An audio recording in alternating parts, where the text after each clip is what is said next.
Thank you everybody so much for joining us today. I'm Des Ramirez. I'm the Community Engagement Manager at Columbia Land Trust. And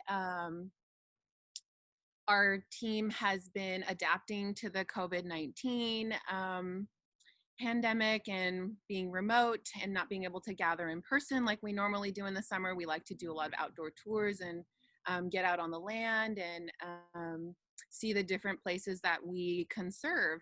But this summer is a little bit different, so we are bringing you some online programming to kind of create an experience where you can still stay connected to our work. We are also hosting conversations with really awesome, amazing people like Jessica Rojas and Susie Peterson today. And so thank you for joining us. This is our second edition. We kicked off last month and we had our eco-regional webinar focusing on the coast. We conserve land, Columbia Land Trust conserves land on the Oregon coast and the Washington coast. And we spoke with last month we spoke with two marble murrelet experts and learned more about marble murrelet and old growth forests on the coast and how those forests are working for habitat and to mitigate climate change. So this month, we are focusing on what we're calling the neighborhood. Columbia Land Trust works in several different eco-regions. We work out in the gorge. Like I mentioned, we work on the coast. And we also work in the Portland metro area in Southwest Washington, Vancouver, more urban spaces. And cornerstone, foundational pillar of a lot of the work that we do in the Portland metro region is our backyard habitat certification program, which we will hear a little bit more about today. So anyways, welcome to the neighborhood. We're going to take a little tour through some urban spaces and learn more about placemaking, community building, and conservation that brings people and nature together. Again, feel free to introduce yourself in the chat. Let me just take you through a couple things on Zoom. I believe you're all muted. On the bottom bar of your Zoom window, you can hit the chat bubble and it will come up on the right-hand side of your screen. Make sure that you have selected all panelists and attendees so that your chat is going to everybody, including the speakers and all of the attendees on the webinar right now. If you hit the participants button, a little window will come up and show you all the folks that are on this call, and you can control a few more functions in that area. Today we're going to take a minute to introduce ourselves.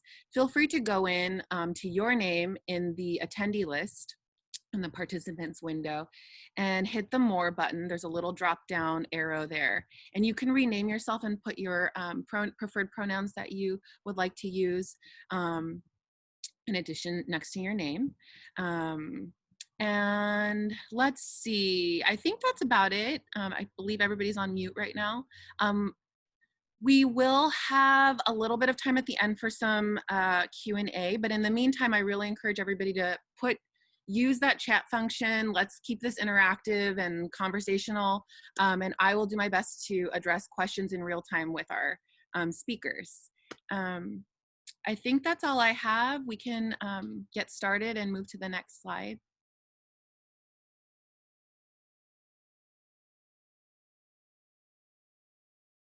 And bear with us on the technology. Thank you. So again, we are Columbia Land Trust. Our mission is to conserve and care for the vital lands, waters, and wildlife of the Columbia River region through sound science and strong relationships. We are a conservation group. We conserve land, and we are really working to build trust and stronger, deeper relationships with the communities that we work within. So that's a little bit about us. I think we can move on to the next slide. So Today we will be speaking with Jessica Rojas, Associate Director of the Northeast Coalition of Neighborhoods. Super excited to have Jessica with us today. Very grateful. And we will also be talking with Susie Peterson, my friend and colleague who I love dearly, Backyard Habitat Certification Program Manager who works at Columbia Land Trust. So you'll learn more about that program today. And we will be hearing from both of these wonderful people. Again, I'm Des Ramirez, Community Engagement Manager at Columbia Land Trust. I use she, her pronouns. I'm calling in from Cully neighborhood, and we wanted to do a little bit of a land acknowledgement check-in. Again, if you know the ancestral lands that you're located on, put it into the chat. I am currently located on the ancestral lands of the Cowlitz and the Clackamas. And with that, I'm going to pass it over to Jessica and Susie. Hello, everybody. My name is Jessica Rojas. I identify as she and her, and I'm a biracial, multicultural Chicana. I grew up here in Northeast Portland and currently live in the Vernon neighborhood, in the Columbia Slough watershed, on the ancestral territories of the Chinook, Clackamas, Molalla bands, and many other tribes that were forced here during the urban relocation program.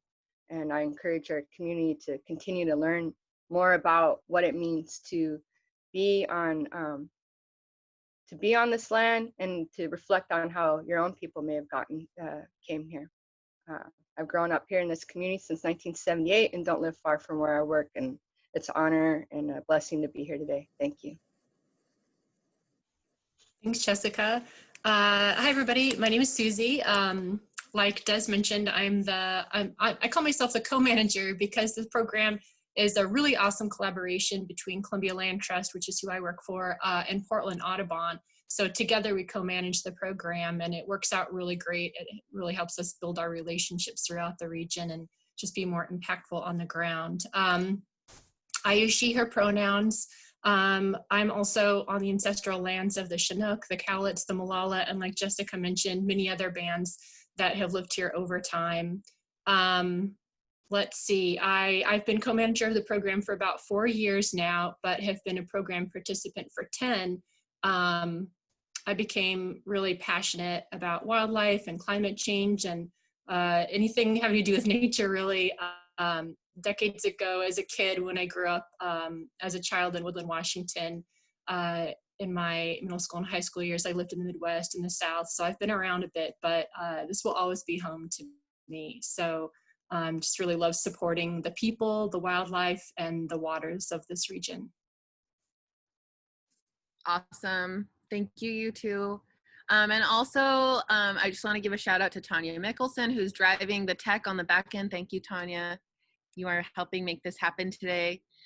Okay, so here is a little bit of a map just to give you a snapshot. If you aren't familiar with some of the work that we do in this ecoregion, this is a map that can show you kind of the ground that we cover with conservation work and land. Again, we're calling this playfully the neighborhood, but this ecoregion is formally called the Willamette Valley and Puget Trough. So you can see our work kind of goes up into Washington here, and then it covers this urban area, Portland city center, and some of the areas around it. And again, the the work that we do in the gorge and the East Cascades and along the coast are like these, sweeping landscapes. They're very dramatic. Whereas in Portland, it's a little more kind of, it's urban. And so, there's nature alongside a city, or the city is existing in nature. And so it's different work and it's really fun. But yeah, this is just a little map to kind of drop into the region that we're going to be referencing a little bit today.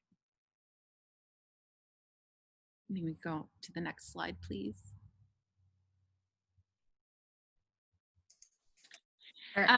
Yeah, I'll pass it over to Susie for this one. wasn't sure if you wanted me to jump in there. Yeah, so this is a map that someone on our land trust staff, Mitch, put together for us. It illustrates the area that the Backyard Habitat Program works in. It wasn't always this big. It's really grown quite a bit over just the last few years since I've been here. It started out really in Portland, and then expanded into, so it started in Portland, I think it was 2009, and then it expanded south into Lake Oswego, and then eventually into Gresham and Fairview. And then just over the last 3 years or 4 years, we've expanded into Clackamas County, or more of Clackamas County, I should say, all urban parts of Clackamas County, as well as the entirety of Clark County, and over into Washington County as well. In fact, right now, last spring, we grew the program into what we call Phase 1 Washington County, which was Beaverton, Tigard, Hillsborough, Beaverton, Tigard, and Tualatin. And then right now, we're actually growing the program out to the western part of Washington County, which is Hillsborough, Forest Grove, Cornelius, and then also down into Sherwood. So you can see here with the little triangles, the places where people are certified, so silver, gold, or platinum, tend to be in the areas where we've worked the longest. But over time, that density will grow out into all of these counties that we work in. So it's been incredibly satisfying to be part of this growth. The people have been really interested in it. City staff and soil water conservation districts and lots of other partners have also been really enthusiastic. So yeah, just happy to be at this point. Is this a good point to give kind of an overview of the program? It is, and Okay. I wanted to just, one thing I'll add is that the program is wildly successful, and you can see that just by taking a little drive in almost any neighborhood in Portland, and you see the sign in the front yard. I was trying to explain this program to a young man last night, and it's just, it's really cool to see somebody like to spark curiosity while you're telling people about it. You know, like putting native plants back into the ground, creating a habitat for bees, butterflies, pollinators, birds. So yeah, if there's anybody on this webinar that's unfamiliar with this program, you should definitely check it out. It's very cool. Yeah, I think it also gives people, you know, I think we're all kind of looking for ways to contribute to, you know, to support the earth that we live on. And I feel like this is something that this is a tangible, realistic thing that people can do to feel like they're contributing. And so I think that has certainly helped with the popularity of it. But basically, the kind of an overview of the program is that it supports folks who would like to restore a space to its native habitat, which contributes to cleaner air, cleaner water, and soils for both wildlife and people. So I think it's important to remember that people component as well, because we're here and we can make a difference. The program's called Backyard Habitat, but don't be fooled. It's really for any kind of, you know, what I would call an open space. So we have about 300 different community spaces, including Northeast Coalition of Neighborhoods, which Jessica is here representing, lots of schools, apartment complexes, community gardens, lots of other community spaces. And we really love it when those groups engage because they serve a lot of different people, and they serve communities that you know, will really benefit from access to open spaces. So don't be fooled by the word yard. We're referring to, in general, any space you have near you that you'd like to see turned into habitat for wildlife, or be used by people and to benefit them. Like it's a space that can be in the program. So keep that in mind. We currently have about 6,400 participants in the program. We're at a point now where we have between 1,000 and 1,200 enrollments per year. So yeah, it's growing pretty fast for sure. And then just as a kind of summary of what happens if someone enrolls in the program. So if you enroll your yard or the school that your child is in, or the religious institution that you're part of, if you enroll them in the program, we then send out one of our, we call them habitat technicians, but they're really just people who are passionate about wildlife, and they will walk around the space with you and ask you questions like, what are you interested in? You know, if you want to grow food and you're looking for ways to support pollinators so that you can get more food, this is a really great program. And they'll cater the like tips and information and resources that they provide to you based on the conversation that you have there at your space. So that's how it starts. And then and then it's kind of up to you at that point to kind of dig in and start the work. We try to provide lots of resources along the way. The first resource you'll receive is what we call a site report. And on there, you'll have recommended native plants that you can plant. We will list out any noxious weeds that showed up during the site visit or that were there that were identified, and give you information on how to remove those. Some of those are pretty detrimental to waterways and so forth. And then we'll provide tips on what kind of wildlife stewardship you can engage in, whether it's providing some kind of water feature or whether it's building your soils, or lots of different things you can do, as well as stormwater management. And that's just a fancy way of saying the rainwater that falls onto this space, like what do you do with it? Sometimes it really hangs out there and you wish that you could spread it out, or it helps to keep our waters clean the more rain that's kind of managed on site. So we provide that site report, and then we provide coupons to native plants. We provide, we share information about workshops and classes coming up, et cetera. And so you kind of take all of this information that we kind of give you an overwhelming amount of information and resources, and you utilize that. And if you want, you can work towards one of our certification levels. So a lot of people start with silver. Only 5% of the space needs to be planted with native plants in order to be silver certified. And certification is really just a way for us to acknowledge the work you've done. It's not meant to be a report card or anything. It's just to acknowledge, like, you, by that point, you've put a lot of work into it and you deserve some kind of recognition. So we like to recognize you. And then if you're really passionate about it, you start noticing more bees and birds, then you can work your way on up to gold or platinum, if you want to. So lots of different people engage in the program for lots of different reasons. And we're here to support all of them in building as much habitat as possible. So that's kind of a summary. Did I miss anything, Des or Jessica?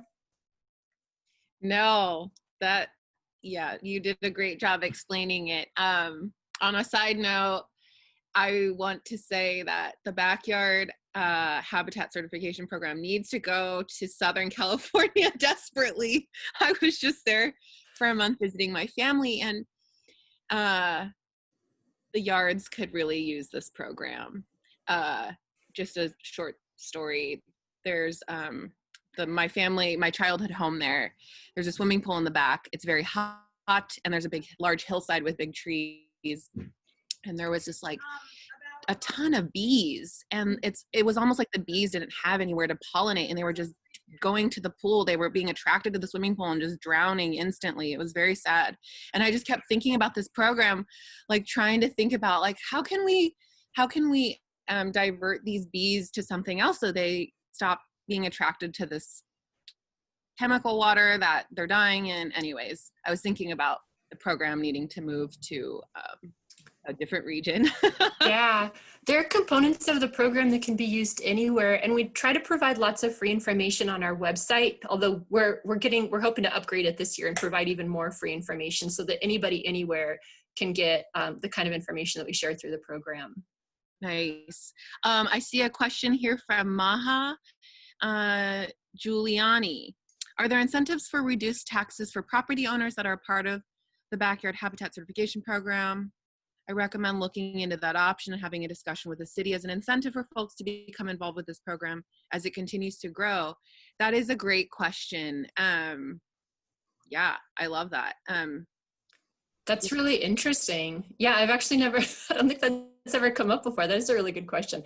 No, we haven't looked into that, at least not since I've been here.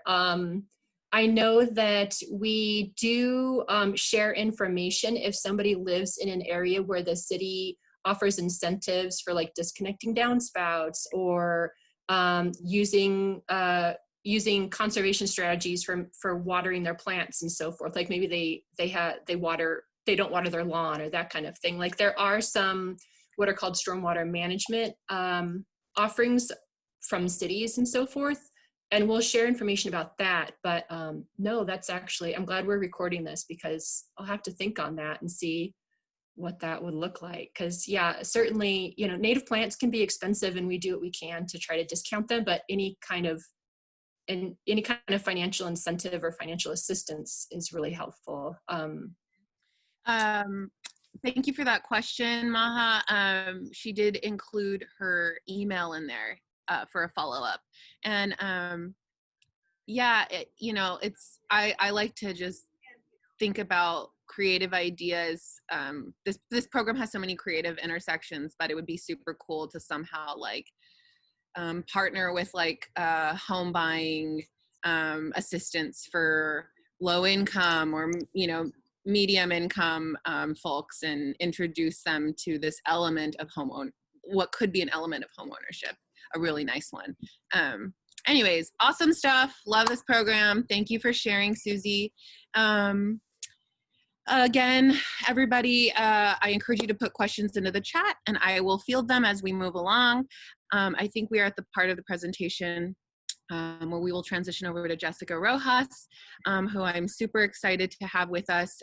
Jessica is the Associate Director of the Northeast Coalition of Neighborhoods.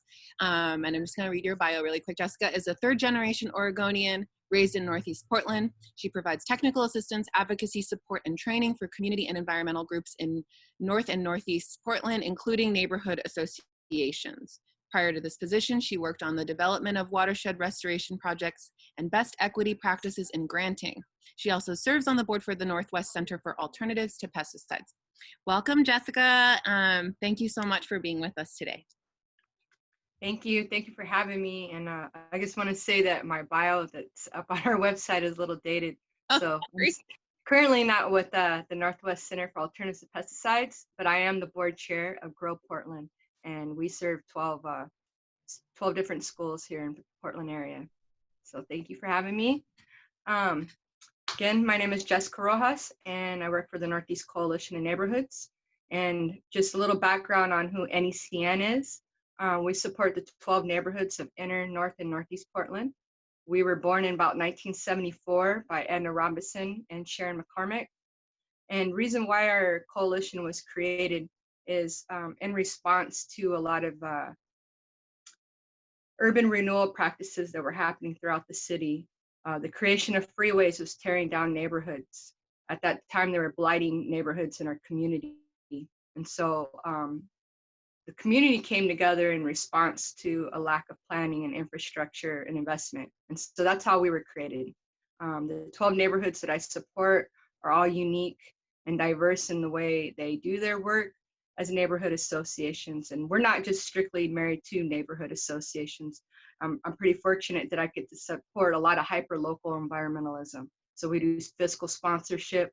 So a lot of street intersection paintings, community gardens, any projects at a grassroots level that doesn't have their own nonprofit status. A lot of times those projects come to us and we support them with our nonprofit number and our insurance and technical support as we can. Today I'm going to talk a little bit about our BiosWhale and a project that was initially called Green King. And we're very fortunate that we have a next door neighbor. I want to give a big shout out to Diego Giuseppe, our neighbor, because without this work, I don't think without him, any of this work would have been possible. So as you can see on this slide right here, we've had a lot of different activities at our site, and I feel like what makes our site unique, maybe a little bit different from other sites in the backyard habitat program, is I've never reached a destination of perfection, and I finally gave into the fact that that's not really our job, is to never be a perfect slate. So this project started years ago, prior to my time at NECN, when our next door neighbor help our organization do a deep-pave project. We had this big parking lot next to us. We share, our building is an offshoot to the Martin Luther King Elementary School. And I also want to recognize that our school is the first school in the nation to rename themselves after Dr. Martin Luther King after he was murdered. And our community did that, not the school. And in my work, I'm just a placeholder or a steward of this work. I'm not the inventor and I'm not the keeper. I'm just somebody who's running with the baton, and one day I will pass it on. And so that's really what NECN's job is that we're just stewarding the work that other people have started. But we share this huge space with King Elementary School and King Park, and traditionally a direct service provider, SEI. Right now we have a new organization moving in. So it's a very active space, an ADA accessible space. We do that intentionally. Our community has been through a lot, and gentrification is one of them. And I grew up in this neighborhood and I've seen a lot of change, social, racial, and economic change. So I want to really acknowledge that I love my work, I love our community, but we are a geography of change. And instead of running from it or hiding from it, we just own it and continue to tell the story so the next generation too will know the story and then they can share it. But in our parking lot years ago, that was always being flooded. One of our staff members, along with Diego, decided to partner with an organization, a grassroots organization called DPAVE. If you don't know about DPAVE, I want to give a shout out to DPAVE because they are the bomb. If you wanted to rip up cement, they're the group to do it with. They have that cement rip up down to a science about how many volunteers you will need, what kind of tools you will need, how much it will cost per square foot. So I love that that organization and the work they did or do currently.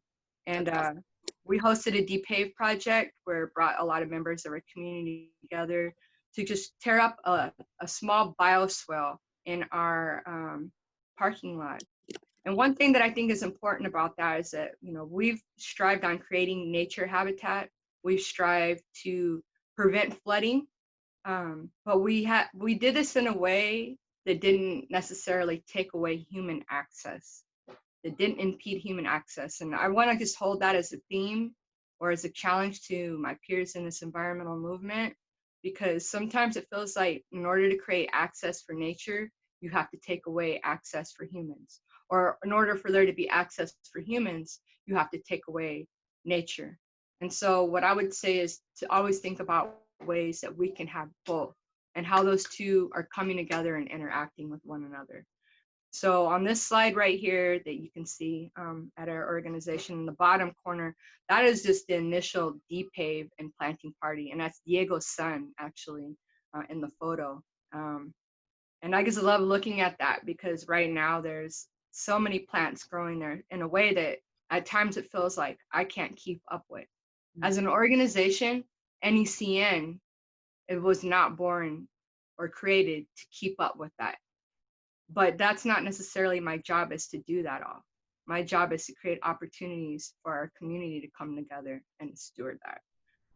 In the left and top photo, that's the more, well, the top photo, I'll just point to the top right photo. That was taken inside the King School environment with the King PTA and HandsOn Portland. And the reason why that photo is important to me is because that's Dr. Martin Luther King Jr.'s birthday, and we host a big cleanup event with HandsOn Portland and last year Jack and Jill of Portland. And there's an individual, Shamika Owens, I believe her last name is. I know that she is a third generation, her child a fourth generation Dr. Martin Luther King student. And what I love about that photo is when we come together to do some cleanup for the school site, as you can see to the front, the left-hand side, we benefit too. A lot of times at PTA, they're not always married to their email like I am, right? So when an organization wants to partner with them, maybe months in advance, parents, their focus is my kids, their education, what are the immediate needs the PTA needs to address. So that's where I come in. I communicate. I'm like, yeah, we'll be there. I'll get treats. You know, you need to bring a place to bring your tools. Oh, you can bring them to my office. So I kind of just help facilitate the conversation and hold space. So when the day of happens, all those amazing community volunteers, the King PTA, longtime members of our community, many of who've been displaced, many of them who still come from across the city so their kids can go to the same school that they went to, that their grandparents went to. They really want to invest in that site. And it really just humbles me how far people are coming to invest in our neighborhood, even though they can no longer live there. So on the left-hand side, that individual, he was part of a team that came from with Jack and Jill Foundation and HandsOn Portland, from Nike and Intel, a bunch of Nike and Intel employees. Many of them are African-American who have a strong connection to our community. And him and I, we wheelbarrowed so many trips of compost. And so what you see is a barren site, but really what it is a work in progress. There's always plants coming and going. I had a lot of native plants there, and we were really making way to our a higher level of certification in the backyard habitat program.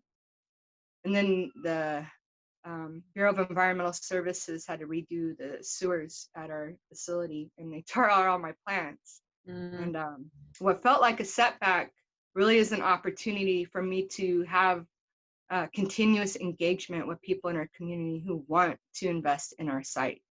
And so I could show you photos of all the plants that we've planted, but to me, what's even more important was that moment, wheelbarrowing with that individual, because he attended church down the street from my family, and is one of the last Black churches left in our community. And that's just a really important part of our community environment. Like, the environment to me is more than just a natural environment, but it's a social environment, the political environment, the built environment.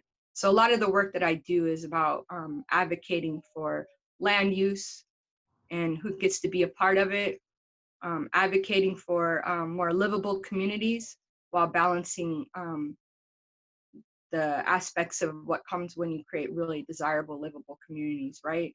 How can we create incentives to prevent gentrification? That's why I just love that comment that was made earlier.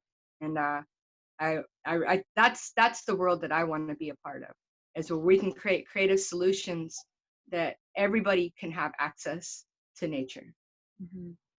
So Jessica, I want to,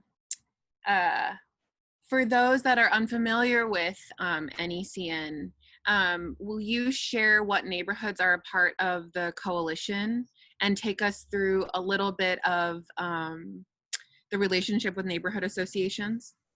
Yeah, so I support 12 neighborhood associations technically, but if you work with me, you'll find out that I like to scope creep.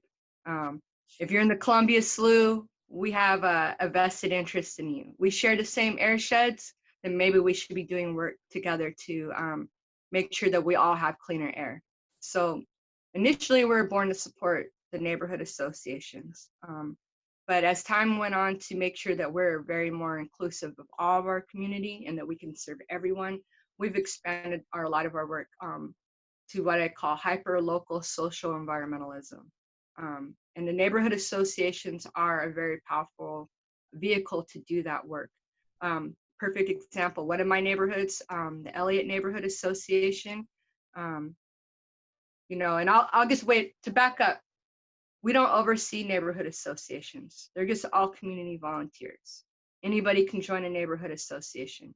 I never knew that until I started this work. So if you're not a part of your neighborhood association, please do think of joining your neighborhood association. I see them as aging vehicles. Usually they have more older people that are involved. And I think it's important because people want to get to know each other. So if there's any young people listening to this presentation, and you're thinking about radical ways of connecting with your community, I want to encourage you and invite you to get to know many of your longtime community elders who have some strong history. One of my neighborhoods, Humboldt neighborhood, has many community members whose homes were torn down to build what's called the Minnesota Highway, or also known as I-5. Some of our members in the Elliott neighborhood, their homes were torn down by Emmanuel Hospital in Prosper, Portland, in the 60s. So neighborhood associations are just about advocating for a better community.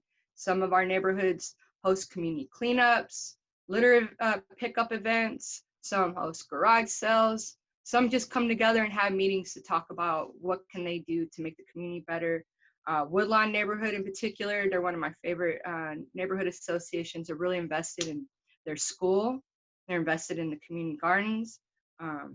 Humboldt neighborhood has been fighting for their own park for their neighborhood for quite some time, and they're very involved with what's going on over at Jefferson High School. You have a lot of long-term alumni. Sullivan's Gulch neighborhood, they have more renters, more apartment buildings. And Lloyd Center in particular, they're a new neighborhood association. They're very business on the business side, but I have members of those communities who are supporting Right to Drink 2. If any of you don't know about RTD2, they're a houseless rest area camp near the Rose Garden Memorial Coliseum area.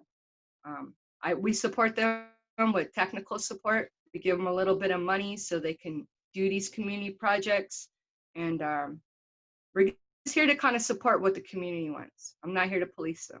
And then, you know, I get all kinds of crazy requests from the community to partner on different projects. So we work with our local food partners. I'm part of the Alberta Food Co-op's Community Engagement Committee. We come together and do events, talk about what does it mean to still live in this community? What does it mean to get priced out?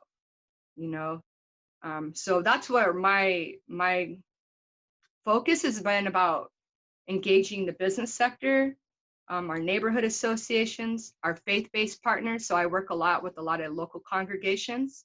Many of them are doing great creative solutions to supporting our houseless communities, opening up their own shelters, opening up their land. Some of them are even taking their land and selling it and building affordable housing projects.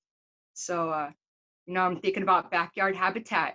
How can backyard habitat partner with these efforts to ensure that those who live in affordable housing can also benefit? And so that's one way, like our neighborhood coalition or our neighborhood association can support those type of efforts. Sometimes we'll trickle down money, or sometimes we can help leverage community support. We at least have our social media pages and we can let people know about your project. So if you're not connected with your neighborhood coalition or your neighborhood association, this is a great time, and please feel free to reach out to me, Jessica@necoalition.org, and I can revisit this at the end. And we will share a way to get in contact with you for with the attendees, or sorry, the attendees. You mentioned what does it mean to get priced out, and for those of you that signed up for this webinar, you received an email with some creative content ideas in there to check out, and I believe one of them was to check out the film Priced Out, which is a film that's about what we are talking a little bit about. Encourage you to watch that. Really good advice about the neighborhood associations, especially while, you know, we Portlanders are living, you know, and Washingtonians, Oregonians are watching our metro areas grow super rapidly, and watch a new demographic establish themselves in our cities and buy really expensive homes in some of our neighborhoods. And what great advice to give some of those folks that are new to the Pacific Northwest and putting down roots here and enjoying all the beauty that this place has to offer. It's also really nice to let people know how to connect more deeply and kind of preserve that spirit of the Northwest that is very easy to fall in love with. But you know, it takes work. It's like, you know, people say it takes a village. It does. It takes a community, and it takes people invested to keep that feeling that you like so much about the place that you live in. It doesn't just appear magically.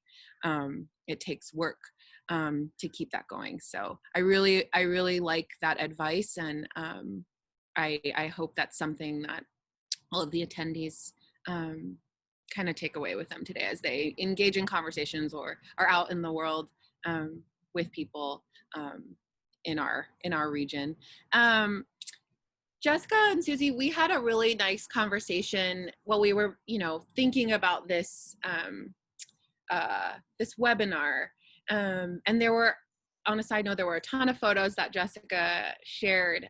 These are just a few of them. About the photos were a lot of the work that takes place at the site that she works at. But we were having a really nice conversation about placemaking, and it kind of seemed to be this theme that emerged from a very organic conversation we all had when we met for the second time. And I just want to spend a few minutes on placemaking. If that's a newer term for some folks on this webinar, then this is a really good time to speak to that. And I encourage, again, questions in the chat if you have them. But yeah, I guess to kind of transition us, like what does placemaking mean to the two of you, and how does that show up in the work that you both do? Susie, do you want to go, or do you want me to go first? I'll let you go first if you want to. Okay. Well, placemaking, I remember once we partnered with an organization called City Repair. If you don't know about City Repair, I encourage folks to get involved, because especially when you're thinking about what we're doing, they've been great partners. And some of my peers work for City Repair, and they host this village building convergence. Anyhow, I never pondered on that term until they invited me to speak at a conference once on placemaking. And the first thing that came up in my gut was the reaction to, well, I know displacement. I know what it's like to be replaced. I know what it's like to see things that I'm like, that looks out of place. That doesn't really belong here. This art gallery in our neighborhood, really? Where are they taking us? But I had to really stop and think about that. And what does it mean to have a sense of place? Because that is the root of environmentalism. And for those of you who are listening, that's my background. I love to talk about the intersection of race, gender, class, and the environment. But for me, placemaking in reference to my work is the Northeast Coalition of Neighborhoods. One thing that myself and our staff really take pride in the fact that, and when I say take pride in, it's a real privilege, and it's a privilege that I want to acknowledge, as my ancestors are not indigenous to this area. It's a privilege to be raised in Northeast Portland. When for those of us who grew up in Northeast, we say NEP, Northeast Portland, it means something to us. To say MLK, it really means something to us, because some of us remember a time when that was Union Avenue, and how hard community members had to fight to rename it.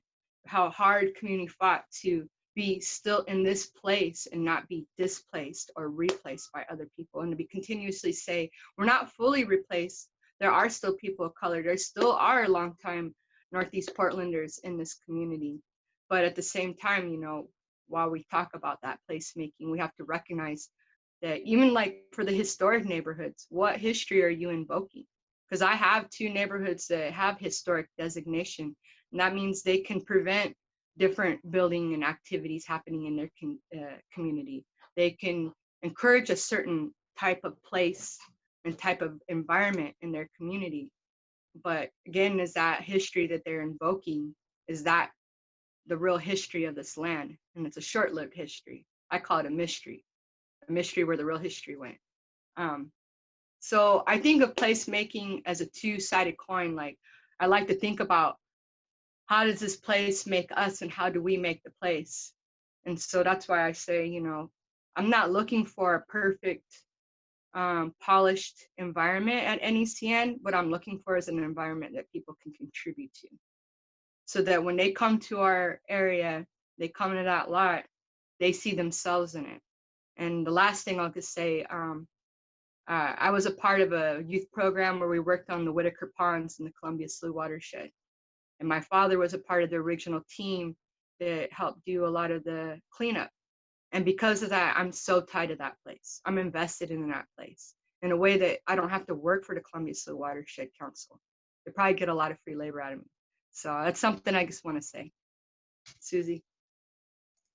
Thank you. I don't know how to follow that. That's really good.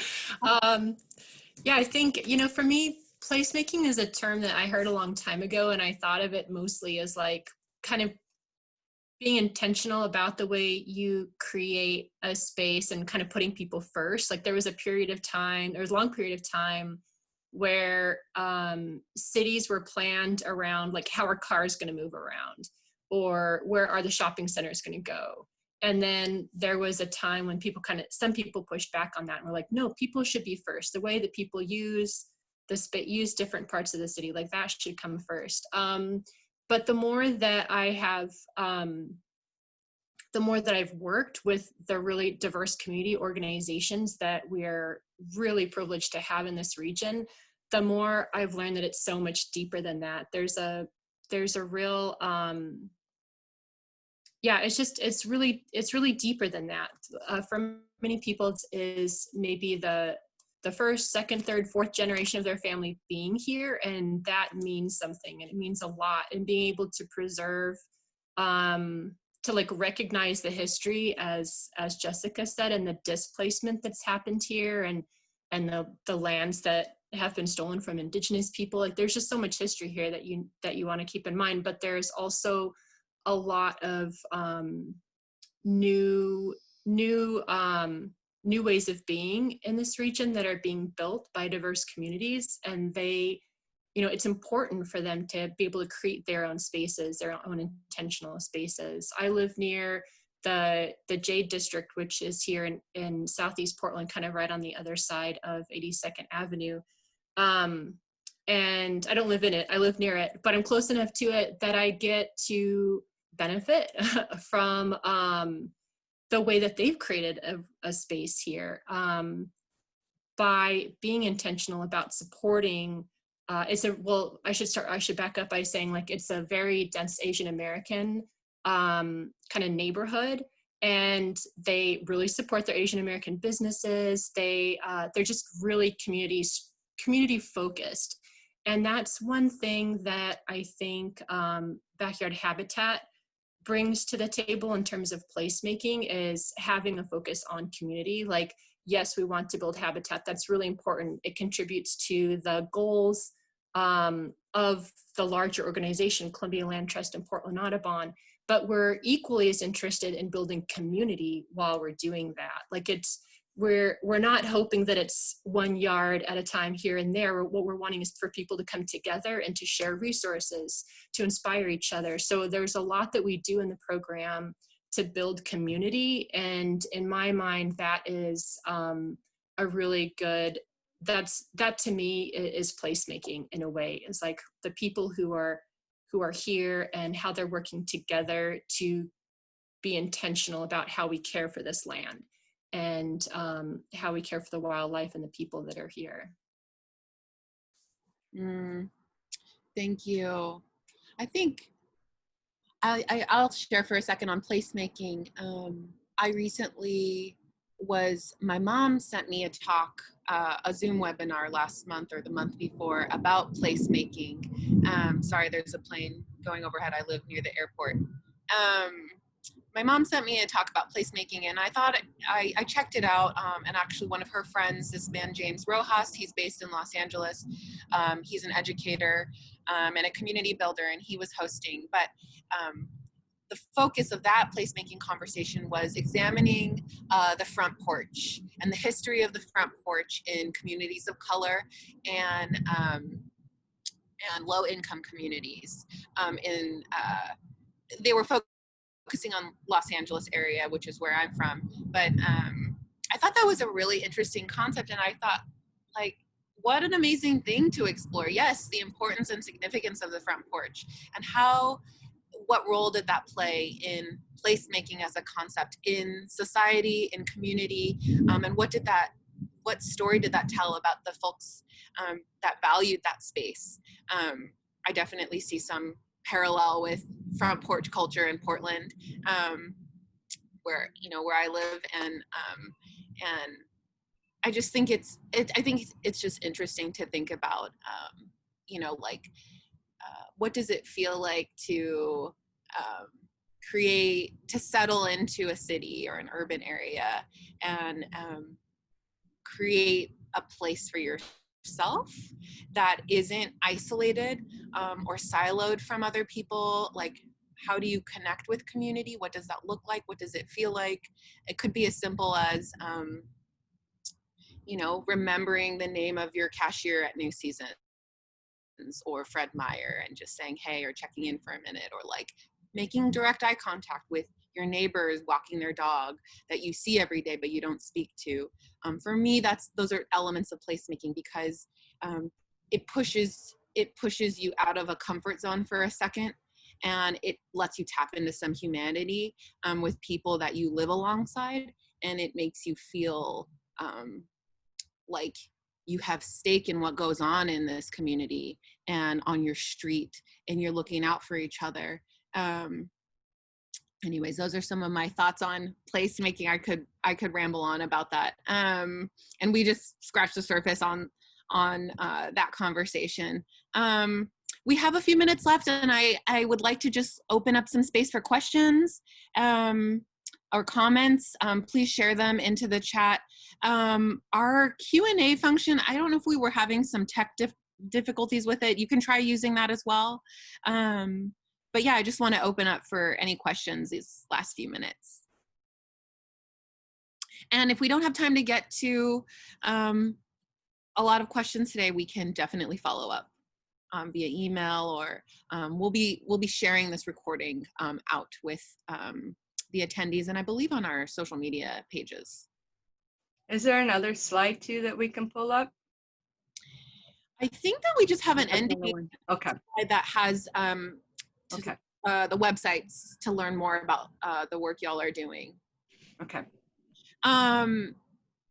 Let's see, we have a comment from Glenn Lamb, our executive director. I love thinking about whoever it was who planted the cedar near my house 80 years ago. It serves our community so well today. Yes. I think about the big trees in my front yard and how I wonder how old they are. And they are like a playground for squirrels. Very entertaining. That's one of the beauties of plants to me, is just like you're making a difference for yourself and your neighbors and for those who come after you in the future. There can be long-term positive impacts there that just keeps giving. It's great. Any other questions, comments? I'll just keep talking until we see another one pop up. And if you don't have questions, that's totally okay. It was really nice to have a conversation with the two of you. I think that seeing the ways in which your groups work together, and the overlap or the relationship between community work, neighborhood work, history, and some deep roots that people have to the neighborhoods that we live in, and also the relationship that all of that has with a program like Backyard Habitat Certification Program, which is an element of conservation, conserving, taking care of the earth, helping wildlife and species. I think it's just, there's always like so much room to learn about how you can participate in conservation in an urban area. I think that's one of the best things about this program. And let's see, we have a comment question. Brent Nielsen: I am a Beaverton resident, and our city just issued a survey to get feedback about how the city is responding to recent statewide land use regulations that now prohibit single-family residential zoning. This law change is likely to introduce more dense housing, and I encourage the programs here to review how to implement these habitat improvements in more dense urban conditions. Thank you, Brent. It's a very thoughtful comment. I want to get, yeah, can I comment? I think, Brent, that is like the bane of my work, because neighborhood associations exist as a result to state, regional, and city land use planning. So we're kind of the reaction to plans set in motion at a regional level, then approved at a statewide level, which kind of encourages the cities to have to meet those needs. And so part of my work is kind of dancing with that balance of how do we have affordable housing, and how do we have nature? How can we advocate so that we have density where we need density, but where density still has access to nature? And I really encourage like backyard habitat folks to weigh in on that, because it's a very it's a big part of my work, and they almost seem against each other. Like the people who want the yards are not always, it seems like it's still hard to have yards and affordable housing. Yeah. And I really want to see it happen. So thank you for mentioning that. Yeah, I think that's a really good point. Often the people who have yards, there's a privilege to having a yard, and if they see an apartment complex being built down the street, often there's unhappiness about that. But that's like especially if it's low income, if it's a low income apartment complex, like that's an important home for someone. Like there's I think there's some new perspectives that could be taken to really fully understand the complexities of these two, of trying to accomplish these two things together. Yeah. Thank you, Brent. Thank you for those that asked questions and made comments. And we're at 12:02, so we are out of time. Thank you everybody that joined on for this webinar. I hope you got something out of it and feel inspired. Thank you, Jessica and Susie. I'm so grateful for you both and the work that you're doing. It's really awesome. And it was a good honor to speak with both of you today. So thank you. We'll be sending the recording of the webinar out and sharing it. And I hope everybody has a great day. Thank you. Thank you. Thanks, Jessica and Des and Tanya. Thank you. Have a good day. Thank you.